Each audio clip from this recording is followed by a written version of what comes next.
Bonjour tout le monde, on se retrouve aujourd'hui pour le déballage d'un petit expansion pack pour Makis, donc que j'avais reçu il y a quand même un moment, cette boîte-ci. Euh, très bon jeu, on voit malheureusement la boîte lui donne absolument aucun crédit. Mais le jeu, franchement efficace, c'est un jeu solo dans lequel ça se passe dans l'occupation nazie. On est des personnes, pas de la rébellion, de la résistance. Et on doit effectuer des missions. C'est super bien fait de la manière qu'on bouge dans le jeu. Et en fait, ils ont fait une deuxième édition du jeu avec un petit peu un contenu supplémentaire et on avait l'occasion, étant backer donc de la première édition, de tout simplement ajouter le nouveau contenu ou de faire peut-être les modifications requises sur les cartes. Donc on va regarder ensemble qu'est-ce que ça contient ça et s'il y a du contenu supplémentaire, est-ce que ça peut rentrer dans cette boîte-là parce qu'elle est quand même déjà assez pleine. Donc vite de même, le nouveau contenu. Rien d'autre que de la publicité. Donc, qu'est-ce que ça a l'air? Le nouveau contenu. Et voilà. Nouveau contenu. Donc, quelques cartes ici. On va ouvrir ça ensemble. Donc, des objectifs. Est-ce qu'ils sont recto verso? Non. Donc, carte de mission. Destroy AA Gun. Milice HQ. Bomb the Barack. Puis, Free the Resistance Leader. Donc, je pense que je viens déjà de le faire. Je viens de virer en rond. Milice HQ. Exactement. Donc, 4 nouveaux scénarios, 4 nouvelles cartes de scénario. Il me semble qu'ils étaient beaucoup plus petites que ça, les cartes scénario. Mais, c'est pas grave. Les nouveaux jetons. Donc, probablement des nouvelles habiletés qu'on a besoin pour ces scénarios-là.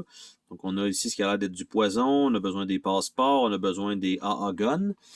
Et ici, ce sont des nouveaux lieux. Donc, la forge, le pharmacist et le fixer. Parce que, dans le fond, là-dedans, on peut récupérer d'autres types de jetons et les échanger contre ces jetons-là. Mais c'est nous qui décidons de quelle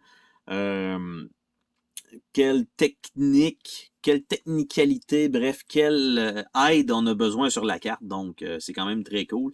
Et le fixer, ben, c'est changer du cash pour je sais pas quoi, mais on va l'apprendre avec ce petit feuillet de réglementation.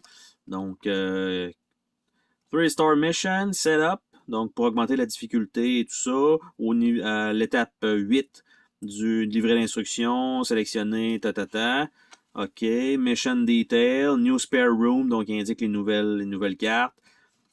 En fait, les nouveaux jetons, ending the game, tout simplement.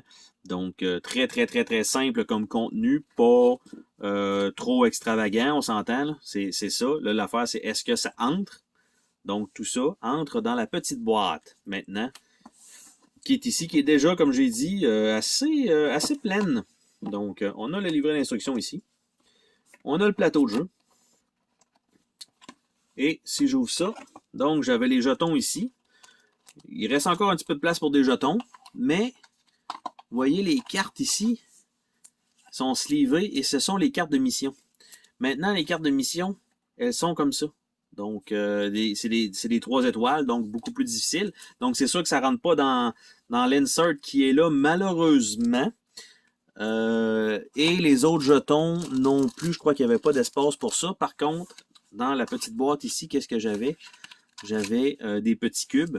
Donc, je pense qu'ils ne servaient pas, ces cubes-là, parce que j'avais remplacé, bref, quelque chose. Mais si ces jetons-là, aucun doute qu'ils peuvent aller là-dedans très facilement, comme vous voyez là. Et ce qui reste à mettre donc dans la boîte, en réalité, c'est ça. Donc, si vous slivez ces cartes-là, ce que vous pouvez faire, c'est tout simplement faire ça comme ça. Mettre ça là. Mettre ça là. Et fermer tout ça. Donc, il y a un petit... ça, mais c'est les petits sacs à l'intérieur. Il faudrait que ce soit mieux placé. Donc, ces jetons-là iraient dans la mini-boîte et j'aurais pas besoin de garder cette boîte-là. Donc, tout ça, mais tout rentre tout simplement là-dedans. Et comme ce sont des composantes en carton et qu'on ne pige pas aléatoirement des choses, eh bien, tout simplement, on n'a pas besoin de se soucier de la qualité des cartes ou bien de la couleur des cartes pour dire qu'on a inclus du nouveau matériel. Donc, c'était le déballage donc de la micro expansion / ajout du nouveau contenu pour Makis. Bye bye!